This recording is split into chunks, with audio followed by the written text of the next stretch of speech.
All right, let's get back out to Cobo Center, and this is the heart of things right now. The action that the whole world is watching with the second day of international media previews of the North American International Auto Show, and it's an auto show tradition. The Governor Snyder, is going to be touring the auto show floor today, and while the governor took his tour of the Cobo floor, he was also talking about questions that have to do with some major issues happening in the state, including the Flint water crisis. Let's get to Local 4's Rob Maloney. He was there for those questions and join us live from Cobo Center, where you'll be camping out all week long. Let's start out, though, with the governor. Well, the governor was here this morning. He toured the entire floor. It took about 2 hours to do that, and was quite, excited, thinking it's the best show he's seen since he's been governor. But one of the things that he did have to take on was the Flint water crisis. A lot of questions still not answered. And so he's selling the notion that he got some bad information late and that he's doing everything he can to fix it. But there are still a lot more questions asked than answered.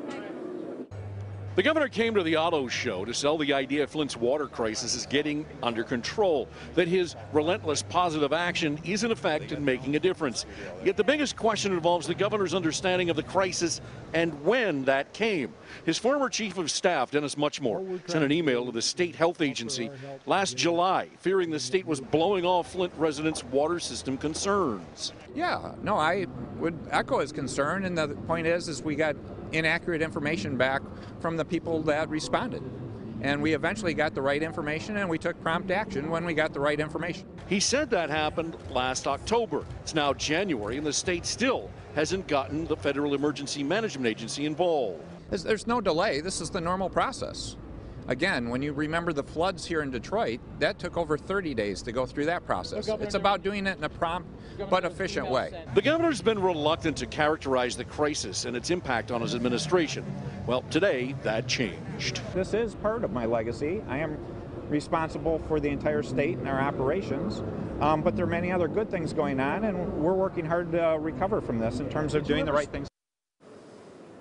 The governor really wants to push forward on this issue, but there is so much wreckage in the aftermath that there are a lot more things that are going to have to be dealt with as we go down the line. And we'll see, of course, whether the federal government is going to weigh in, especially with resources, because we all know that Michigan's budget is what it is, and it's not likely there's a lot of spare change kicking around that they can put lots of money, perhaps up to $1.5 billion into the Flint water crisis over the next few years. So we'll be certainly watching out for that.